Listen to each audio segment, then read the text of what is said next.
Jadi begini ya, CBCT itu mulai dikembangkan di tahun 90-an. Jadi memang belum terlalu lama ya. Jadi tahun 90-an ya. Dan itu merubah betul struktur dari pemeriksaan untuk diagnosis.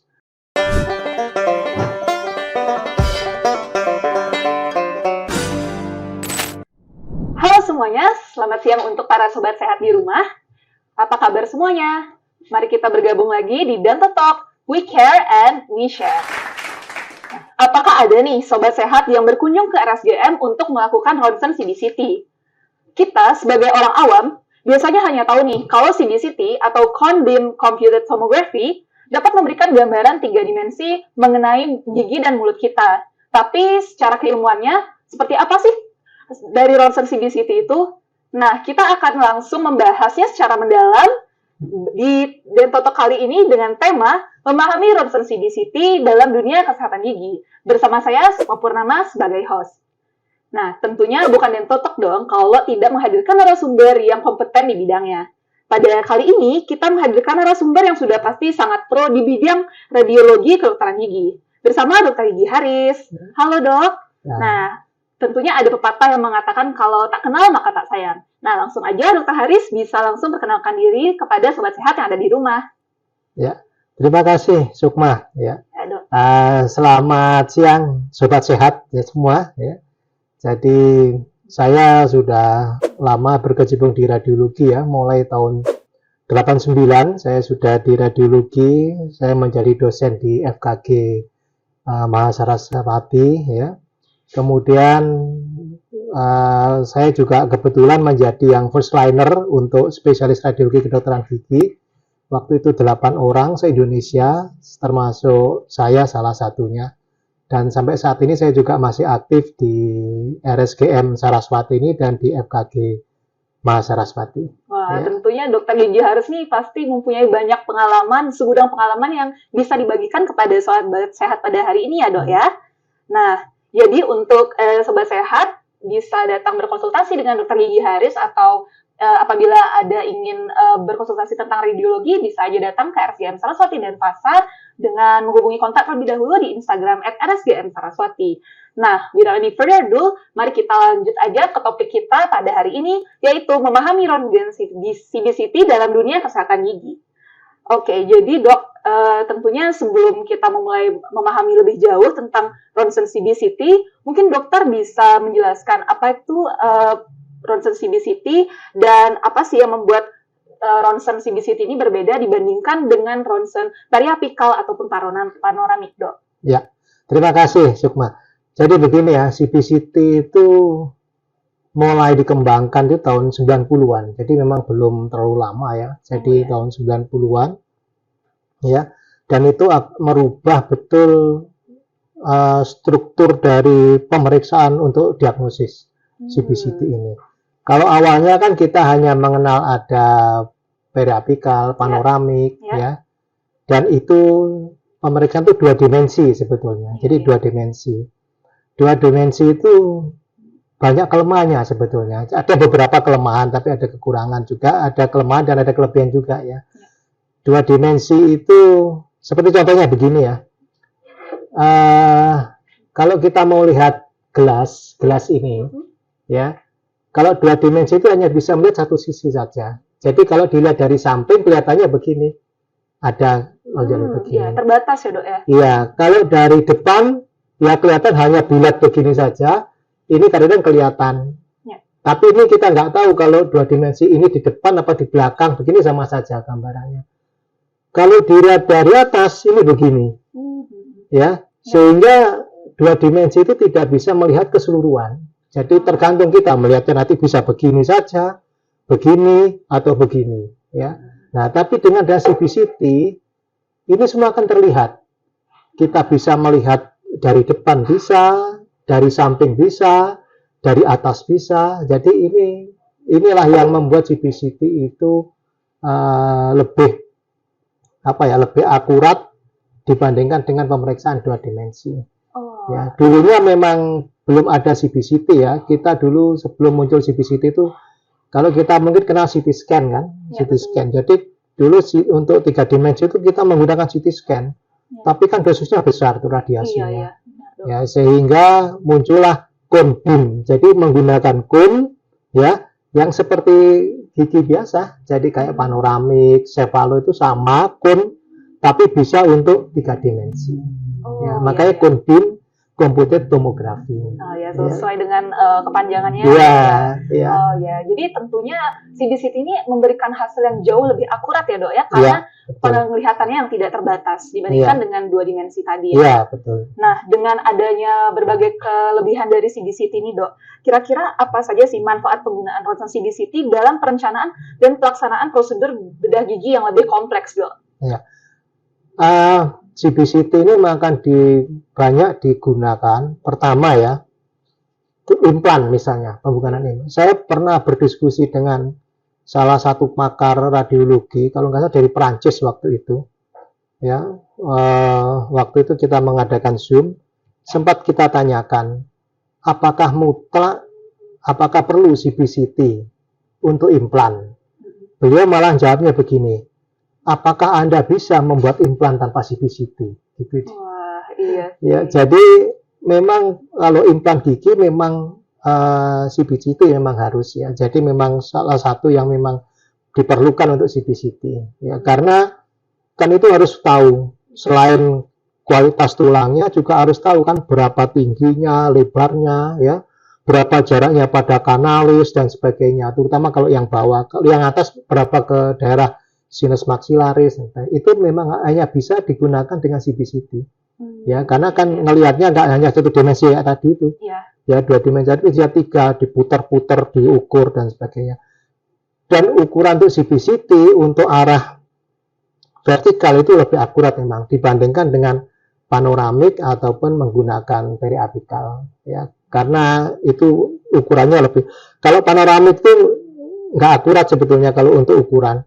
Karena kita bayangkan kita ini kan giginya melengkung sebetulnya, ya. Rahang kita melengkung. Tapi kalau panoramik kan dibuat lebar begini kan, sehingga pasti ada distorsi. Sehingga kalau kita ngukur menggunakan panoramik untuk vertikal atau horizontal itu kurang akurat. Ya, makanya kalau kita menggunakan CBCT itu kita bisa lihat dari sini itu lebih akurat digunakan. Jadi pertama implan.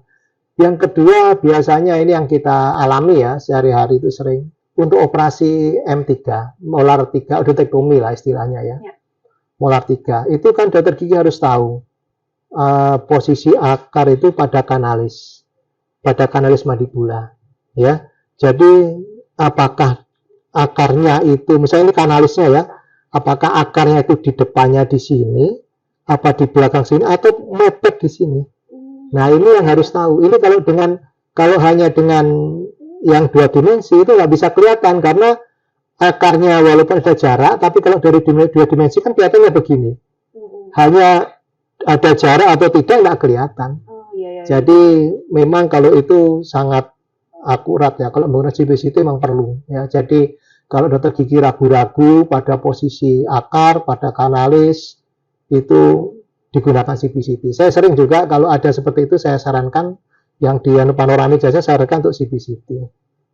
Terus banyak terutama fraktur juga. Gigi fraktur yang fraktur itu memang lebih aman menggunakan CBCT. Ya, karena gini, misalnya fraktur ya, contohnya misalnya ini katakanlah gigi misalnya ya, frakturnya ke sana, gini ya. Ini mungkin kalau dari ronsen kelihatan karena arahnya kan begini. Tapi kalau frakturnya oblik, miring dari sini ke sini, ini nggak begitu kelihatan karena ini nanti akan ketempel ini akan ketempel ini ketempel ini, sehingga garis frakturnya nggak begitu kelihatan. Kalau frakturnya begini, kelihatan dia ada garis hitam. Tapi kalau begitu fraktur oblik begini, nggak begitu kelihatan. Tentunya terbatas. Iya, nah itu makanya digunakanlah kalau yang begini untuk fraktur itu CBCT. Atau kalaupun kita nggak punya CBCT, biasanya kalau fraktur memang harus ada dua sudut yang berbeda, dilakukan 2 sudut berbeda. Jadi antara itu jadi fraktur. Kemudian juga untuk diagnosis yang lain. Jadi untuk infeksi, untuk kelainan gigi, banyak beberapa kali kita melakukan diagnosis itu untuk kelainan gigi yang tadinya kelihatan hanya celah begini, oh ternyata ada rongganya yang besar di dalam, gitu, seperti itu. Misalnya ada supernumeraritis, ternyata banyak sekali di dalamnya. Jadi bahkan kadang-kadang kalau misalnya ada gigi yang infaksi kayak tadi itu ya, Iya, Dok. itu ternyata kelihatan akarnya biasa, ternyata akarnya bengkok dia. Iya. Iya, Nggak bisa kita lihat kalau nggak lagi bisa beres kita ya, lihat Dok. karena bengkoknya itu kalau misalnya ke arah bukal palatal begini, ini kan nggak kelihatan. Iya. Ya kan, jadi karena melihatnya di depan ini aja kalau pakai yang 2 dimensi. Kecuali kalau bengkoknya ke atas gini baru bisa Oh, iya, kelihatan. baru bisa Tapi kelihatan. kalau begini enggak, jadi begitu CBCT kelihatan ternyata akar itu bengkok sini. Jadi memang sangat berguna ya, terutama itu tadi untuk diagnosis, untuk rencana perawatan seperti itu. Wah, ternyata CBCT itu bisa jadi salah satu hal yang wajib ya, terutama dalam implan, kemudian diagnosisnya juga. Jadi mungkin untuk teman-teman yang mau datang dan misalkan memang perlu dari dokter giginya untuk ronsen CBCT, bisa langsung aja datang ke sini ya. Baik Dok, untuk selanjutnya nih, dari banyaknya manfaat tadi CBCT itu dalam hal perawatan dan juga diagnosis. Misalnya saya sebagai pasien nih, datang untuk ronsen CBCT. Kira-kira apa yang perlu saya persiapkan sebelum melakukan tindakan ronsen tersebut, Dok? Apa ada hal tertentu yang harus disiapkan, Dok? Ya, nggak ada. Oh ya. Jadi sama seperti Anda mau melakukan X-ray biasa, ya. Jadi sama saja. Jadi tidak ada kekhususan. Yang jelas harus membawa konsul dari dokter giginya. Ya. Jadi itu salah satu persyaratan bahwa kalau mau melakukan X-ray apapun, entah CBCT, periapikal, panoramik, itu harus ada istilah justifikasi. Ya. Jadi memang Anda memang perlu dilakukan itu. Ya, jadi perlu dilakukan. Yang menyatakan perlu atau tidak, dokternya. Ya, dokter yang mengirim itu. Jadi nggak bisa datang tahu-tahu saya mau foto ini, kita nggak bisa begitu. Bisa saja seperti itu, tapi akan dicek dulu sama dokter giginya di sini, dicek dulu. Oh ya betul, perlu foto. Atau kalau misalnya nggak perlu ya nggak usah. Jadi itu nggak ada perbedaan kita CBCT ataupun panoramik atau periapikal semua sama untuk persiapannya. Oh iya. Yang penting bawa surat rujukan yang ada. Iya betul, harus ada rujukannya dari dokternya itu ya. Iya. Nah jadi untuk sobat sehat mungkin harus ingat ya untuk selalu bawa surat rujukan sebelum cek X-ray ya Dok ya. Nah lalu kalau dari dokter giginya sendiri, apakah ada persiapan khusus? Tidak ada juga ya Dok ya? Kalau dokter giginya enggak, saya kira enggak ada memang. Jadi persiapan untuk sama saja. Karena ini cuma begini, CBCT itu kan memang secara umum ya dosisnya lebih besar radiasinya dibandingkan dengan yang lain. Tapi memang dalam persyaratannya itu ada kok. Untuk ruangannya apa itu sepanjang itu sudah memenuhi syarat, enggak ada masalah. Jadi persiapan dari operator atau apa itu enggak ada. Jadi tidak ada perbedaan lah. Apakah itu CBCT, panoramik atau periapikal enggak ada. Untuk operator juga sama. Kalau di sini kan ruangan tersendiri ya. Kita operatornya akan di luar. Jadi nggak ada masalah. Iya. Nah, berhubung kita sedang ngomongin tentang operatornya Dok ya. Apa sih yang bisa dilakukan oleh operator, praktisi kesehatan gigi atau teknisi radiologi gigi untuk memastikan bahwa ketika mereka bekerja atau menggunakan alat tuh aman dan efektif Dok dalam praktek mereka sehari-hari? Nah, sebetulnya paling gampang itu kalau sudah Bapeten mengizinkan, itu sudah aman.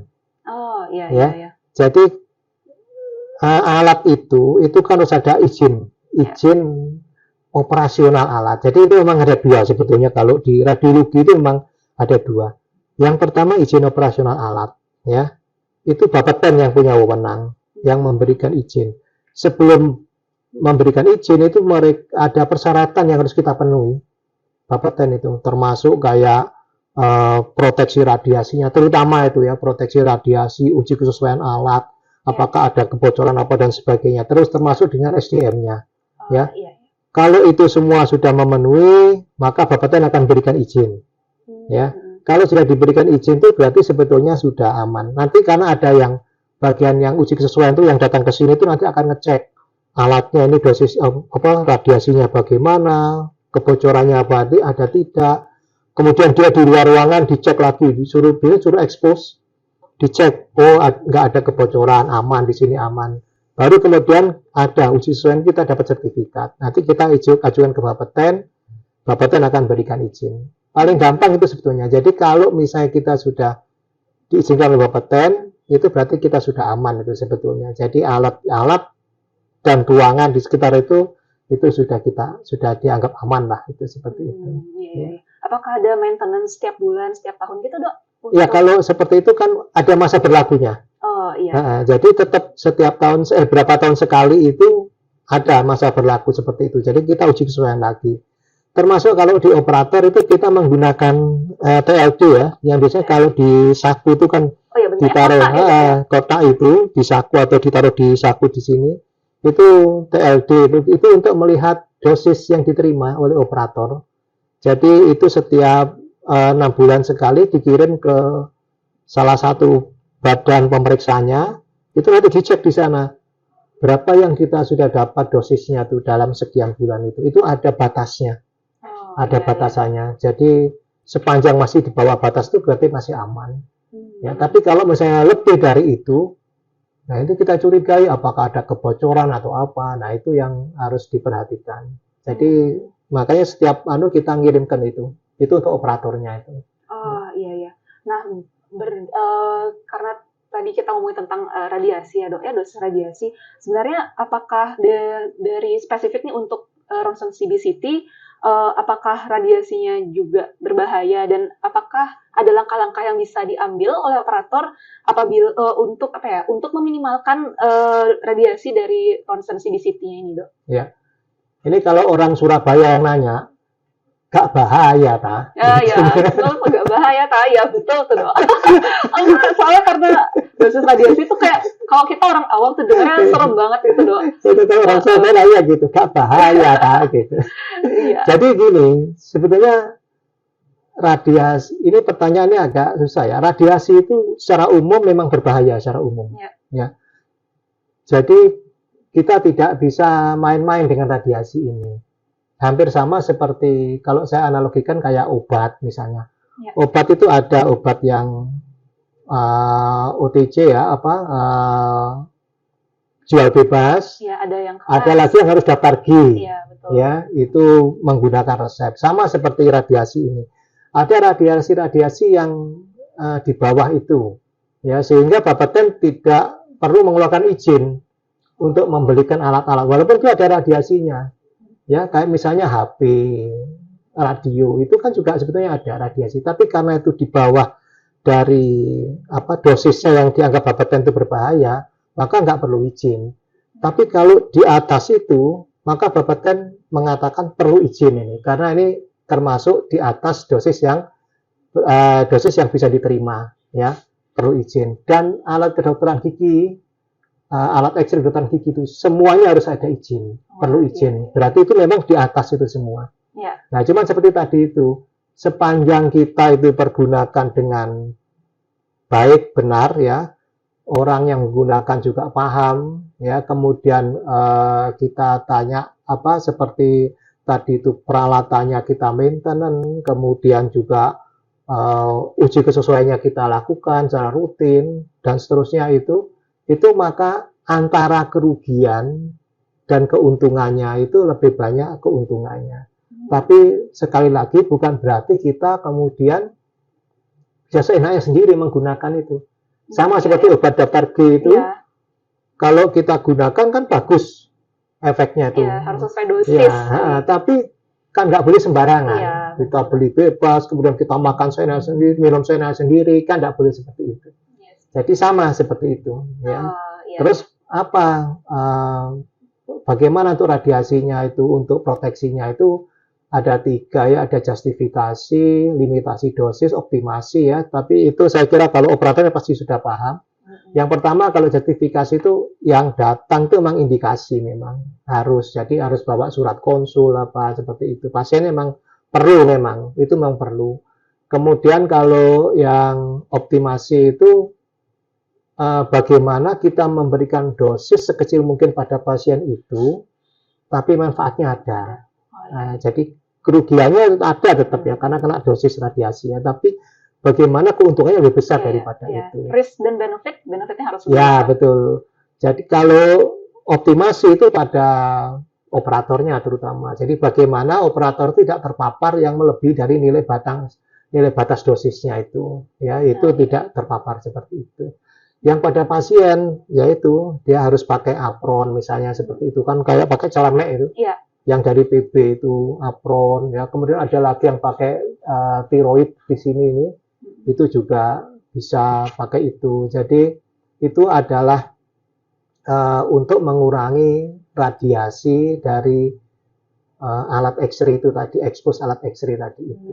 Ya, jadi itu langkah-langkah, dan saya kira kalau di sini sudah jadi sudah dilakukan. Kalau untuk operatornya aman, karena ruangannya kita kan juga sudah betul-betul teruji nih, sudah kita lapisi PB semua, Pak, sehingga bahkan kacanya yang untuk melihat itu kaca PB, jadi bukan kaca biasa, itu kaca PB, sehingga tidak tembus sinar. Oh iya.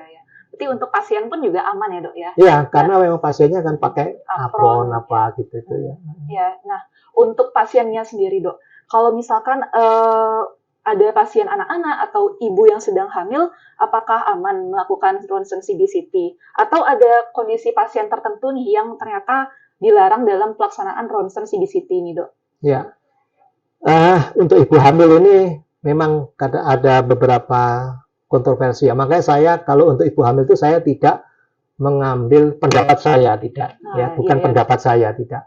Tapi saya ngambil dari badan-badan di luar negeri yang kredibel seperti IAEA ya, itu Badan Atom Internasional ya.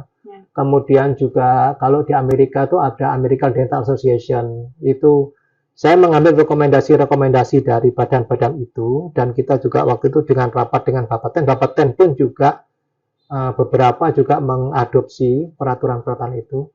Untuk ibu hamil, untuk gigi lah ya.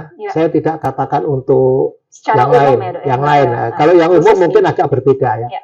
Tapi kalau untuk gigi, itu baik dari IAEA maupun dari American Dental Association itu mengatakan ibu hamil itu bukan kontraindikasi. Jadi tidak perlu ibu hamil itu ditunda pemeriksaan radiografinya, entah itu panoramik, periapikal, CBCT, sepanjang dokternya menganggap itu perlu foto, lakukan, nggak masalah. Kalau American Dental Association malah hanya memberikan suatu rekomendasi kalau ibu hamil sebaiknya digunakan apron, pakai apron, ya. Jadi menggunakan apron. Sepanjang itu dipatuhi, aman untuk ibu hamil. Karena begini, kita kan hanya di atas. Iya, Dok. Ya kan? Hanya bagian atas kepala saja. Sehingga kalau yang ke arah bawah, ke fetus, itu kecil dosisnya. Bahkan ada buku yang mengatakan dosis yang diterima kalau kita melakukan X-ray untuk di kepala ini ya, itu dengan dosis yang diterima sehari-hari itu hampir sama. Jadi nggak besar kalau di fetus, kecuali kalau untuk kalau yang radiologi umum ya. Karena kan mereka kadang di sini ya, di torak apa itu kan kena langsung di perutnya itu ya. Jadi itu memang harus hati-hati. Tapi kalau untuk gigi aman. Jadi tidak ada alasan untuk menunda, kecuali kalau pasiennya memang minta ditunda. Tergantung konsen pasien juga ya. Betul. Jadi yang perlu diperhatikan oleh dokternya adalah juga menghormati keinginan pasien. Jadi kalau pasien merasa tidak secure, nggak nyaman, nggak aman, ditunda, ya nggak apa-apa, tindak. Kita nggak boleh memaksakan. Ya, tapi kalau pasiennya mau, ya dokter giginya juga memang mengatakan harus X-ray, nggak masalah. Jadi nggak ada penundaan. Pada anak juga begitu, anak-anak. Memang begini, pada anak-anak itu juga harus diperhatikan faktor multiplikasi ya namanya. Kalau pada anak-anak umur di bawah 10 tahun, itu memang risknya untuk efeknya itu 3 kali lebih besar. Jadi memang besar, memang banyak, memang lebih tinggi. Makin tua makin kecil risknya itu. Makanya kalau pada anak-anak itu memang harus wise ya. Kita lihat betul perlu tidak. Saya pernah dulu ada pasien anak-anak ke sini umur 7-8 tahun, dia minta X-ray untuk panoramik hanya karena untuk itu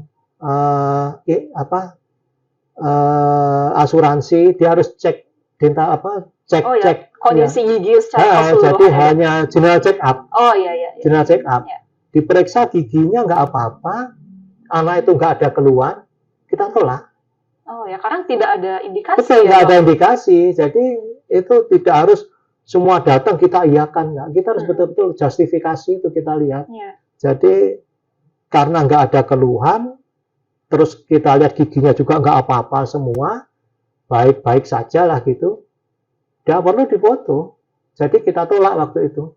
Karena memang itu yang kita pertimbangkan itu soal umur apa dan sebagainya. Ya. Tapi kalau untuk anak-anak itu boleh, bahkan saya lupa namanya ya perkumpulan. Tapi kalau di Inggris untuk pedodonsi Inggris itu kedokteran gigi anak di Inggris itu mereka menyarankan malah ada kalau misalnya risiko tinggi karies pada anak risiko tinggi karies itu tiap 6 bulan disuruh kontrol untuk X-ray. Ya, jadi X-ray. Tapi kalau yang tidak risiko bisa setahun atau 2 tahun kontrolnya. Jadi nggak masalah kalau pada anak-anak. Cuman ya itu tadi harus indikasi. Kalau nggak gitu nggak usah dilakukan. Berarti kita juga harus mempertimbangkan risk and benefit-nya juga ya, Dok. Iya. Selain ibu hamil atau anak-anak, tidak ada lagi ya, Dok, ya kira-kira pasien yang sekiranya berbahaya apabila nggak ada. Jadi saya kira nggak untuk CBCT nggak ada gitu. Cuman begini untuk indikasi CBCT ya, mungkin tadi sudah sempat disinggung. Apakah semuanya harus CBCT? Ya, walaupun CBCT itu punya kelebihan seperti tadi itu dia bisa melihat dari sisi depan, samping, ya, kemudian dari atas sehingga kita bisa lebih tahu bentuk cangkir ini yang sesungguhnya, ya. Tapi dosisnya memang lebih besar dibandingkan dengan yang periapikal panoramik, ya. Dia lebih besar dosisnya sehingga tidak semuanya harus CBCT. Jadi kalau mau lihat karies saja nggak perlu CBCT. Melihat keadaan periodontal, jaringan periodontal nggak perlu CBCT.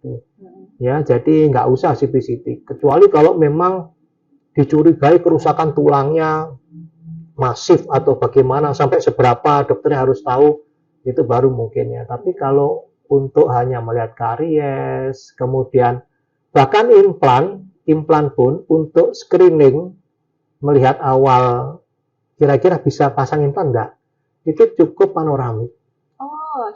Jadi panoramik aja dilihat, oh ini tulangnya masih cukup, ketebalannya masih ada, oke, kita lakukan implan. Tapi begitu mau implan, mau pasang di regio mana, misalnya katakanlah regio 34, barulah yang di situ di CBCT. Itu baru yang 34 tuh kita lihat tebalnya, lebarnya, terus keadaan tulangnya bagaimana itu. Tapi kalau untuk melihat awal screening ya, untuk pemasangan implan, ini bisa apa enggak gitu, itu kita melihat pakai panoramik itu sudah cukup. Jadi nggak semua itu memang harus CBCT ya. Jadi tidak semuanya CBCT, tapi terutama tadi itu untuk infeksi-infeksi yang kita mau tahu, kemudian lesi-lesi yang besar, yang kita itu ingin tahu sampai seberapa besar dia kena kemana, kemudian gigi yang impaksi dan sebagainya kalau mau diambil, dan itu memang perlu CBCT. Ya, semuanya kembali lagi ke kondisi pasien juga ya, Dok, ya. Betul, kondisi pasien. Nah, lalu kira-kira dengan teknologi CBCT yang sekarang, kira-kira apakah ada perkembangan baru mungkin yang mungkin bisa terjadi di masa depan dalam perkembangan teknologi ronsen CBCT ini, Dok, untuk meningkatkan kemampuan diagnosis atau juga perawatan di bidang kesehatan gigi, Dok, untuk perkembangan teknologi ke depannya, Dok? Ya, kalau sekarang CBCT memang berkembang ya, berkembang itu dalam artian dari bentuk citra ya, dari imagingnya itu makin bagus sekarang ini. Kemudian CBCT ini kan AI ya, jadi softwarenya juga berkembang sekarang. Softwarenya itu banyak berkembang sehingga beberapa alat itu sudah cukup bagus ya dengan menggunakan, dan itu ada yang software-software terutama kayak implan itu bisa sudah dimasukkan ke dalam CPCT itu, sehingga kalau mau pasang implan itu sudah bisa disimulasikan, bisa langsung tahu. Itu saya tahun berapa ya, 2000-an kalau nggak salah, itu saya pernah waktu itu belajar CPCT ke suatu daerah di Malaysia ya. Itu kita ditunjukkan software pada saat itu, apalagi sekarang ya. Itu kalau orang mau pasang implan itu dia rujuk ke dokter gigi, ke radiologi ya. Itu nanti sudah datang itu sudah dengan implan ukuran berapa, panjang berapa, arah pasangnya kemana, itu sudah muncul di situ. Wah, sudah langsung, udah diprediksikan langsung ya? Iya, jadi sudah ada, dan itu pun di sini sudah ada itu sekarang. Cuman kadang-kadang kalau di sini malah dokternya nggak mau gitu kan. Kenapa begitu? Iya, jadi lebih suka dia melihat yang masih biasa begitu. Kita hanya ngukur panjangnya, ya, lebarnya, ketebalannya bagaimana. Nanti dia ngatur-ngatur sendiri implannya itu. Ya, jadi masang di sini. Jadi pernah saya tanyakan ke teman-teman yang beberapa menggunakan itu, dia bilang dokternya malah nggak suka itu, karena sudah ada gambar-gambarnya di hasil CPCT-nya itu. Jadi lebih baik biasa saja katanya. Jadi yang seperti biasa. Oh iya. Itu kemudian juga untuk bidang medis yang lain ya, seperti banyak CPCT. Jadi untuk itu kan kelihatan kepala ya, tapi memang tergantung juga alatnya ya. Ada yang sampai di kepala, itu sampai obstruksi jalan nafas, itu bisa kelihatan. Ya, kalau yang jelas itu sekarang itu sinus maksilaris. Jadi orang sinusitis, ya sinusitis maksilaris, itu kalau pakai CBCT itu bisa kelihatan, dilihat dari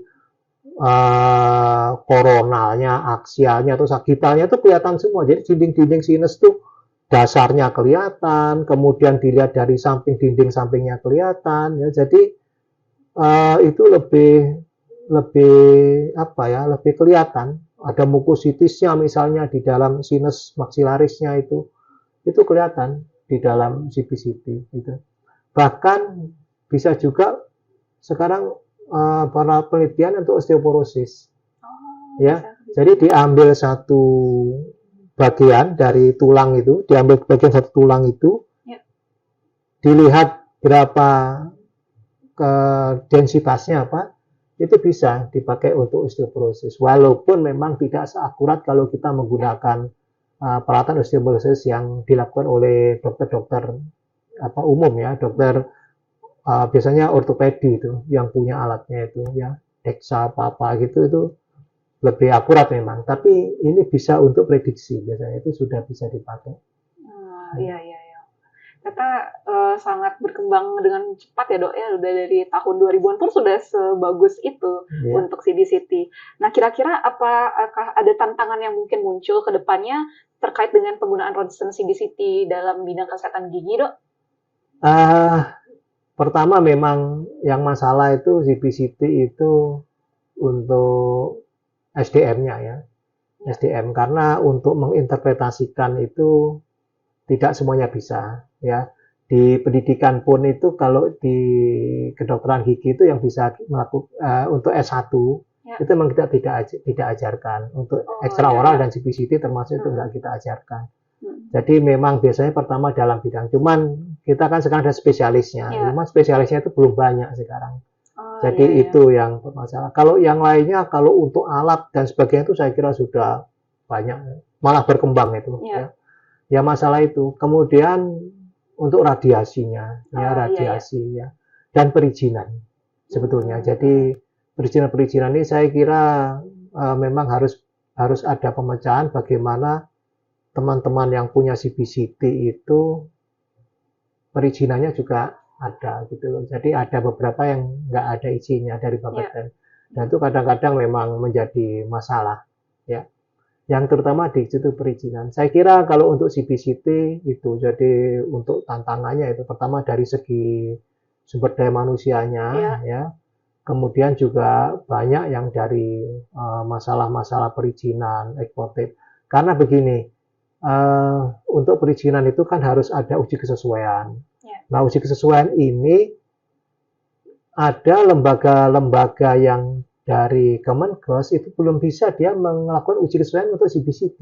Oh, masih belum ya, Dok? Iya, kalau untuk panoramik, periapikal bisa dia. Tapi begitu CBCT dia nggak bisa. Makanya yang melakukan uji kesesuaian CBCT itu biasanya vendor. Oh gitu. Kenapa tidak bisa ya, Dok, untuk CBCT? Alatnya mungkin berbeda ya. Dan iya. hasilnya bisa berbeda. Pernah iya. teman saya bukan di Denpasar ya, di FKG yang lain, itu CBCT itu dilakukan oleh suatu instansi yang biasanya mereka pakai untuk panoramik sama periapikal, disuruh oleh CBCT, itu nggak bisa. Dan begitu dipaksakan menggunakan alatnya dia, itu nggak akurat malahan. Akhirnya malah vendornya. Tapi vendor itu juga ada izin loh dari Bapeten. Jadi tidak semuanya vendor bisa. Jadi vendor yang memang punya izin untuk uji kesesuaian oleh Bapeten. Ya, jadi baru setelah vendor melakukan itu bisa dilakukan uji kesesuaian. Tantangan berikutnya adalah ini, software. Iya. Beberapa alat itu tidak kompatibel dengan alat yang lain. Merek A dengan merek B itu berbeda. Ya, jadi nggak Itu, bisa ya, sinergis jadi, gitu, ya. jadi merek A dengan merek B itu bisa berbeda. Cara bacanya, softwarenya itu beda. Ya, itu yang kadang-kadang agak merupakan hambatan ya, sehingga tidak kompatibel. Contohnya waktu uji kompetensi untuk spesialis radiologi, ya kan itu mesti kita ada soal CBCT. Ini kita kalau membuat soal yang sama ya untuk lulusan Universitas A dengan B, itu bisa berbeda kita buat filenya itu, walaupun soalnya itu sama. Karena cara bacanya si A itu pakai software ini, B ini pakai software yang ini. beda. Nah, jadi berbeda. Itu yang kalau menurut saya itu yang salah satu CBCT di situ. Ya, jadi softwarenya itu tidak kompatibel, seringkali tidak kompatibel antara merek A dengan merek B dengan merek C, sehingga mereka punya sendiri-sendiri itu. Iya. Itu yang salah satu kendalanya gitu. Ya, kalau menurut pendapat dokter nih di Bali atau di Denpasar khususnya, itu kira-kira untuk CBCT ini sudah termasuk yang bagus atau sebenarnya masih ada ya yang lebih baik lagi di atasnya? Kalau saya kira CBCT di sini udah bagus kok. Di Denpasar. Memang tergantung dari alatnya juga ya. Jadi alat-alat ada yang memang ada beberapa alat yang mahal, tapi memang hasilnya bagus. Memang ada yang bagus. Tapi kalau menurut saya kalau di Denpasar ini saya kira sudah cukup lah, sudah bagus lah itu untuk CBCT itu. Jadi kalau mau pemeriksaan CBCT itu entah di RSGMC ini atau di tempat lain ya yang punya CBCT, saya kira secara umum sudah cukup bagus. Ya. Wah, ternyata CBCT ini sangat membantu sekali ya, Dok, ya dalam dunia kesehatan gigi. Dan kita udah banyak belajar nih tentang ronsen CBCT dalam kaitannya terhadap perawatan mulut atau juga perawatan gigi yang kompleks. Terima kasih banyak, Dok Haris, atas banyak ilmunya. Untuk teman-teman yang mungkin mau cek atau mau ronsen atau konsultasi, bisa aja datang langsung ke RSGM Saraswati Denpasar. Nah, Dokter Haris dan juga banyak dokter kedokteran radiologi, kedokteran gigi lainnya juga berpraktek di sini. Jadi mungkin teman-teman bisa langsung aja datang ke Jalan Kamboja nomor 11A Denpasar. Oke, jadi itu aja untuk episode kali ini. Terima kasih banyak, Dok Haris. Sama-sama ya. Dan kita bertemu lagi di Dentotalk episode berikutnya. Dentotalk, we care and we share. Sampai jumpa.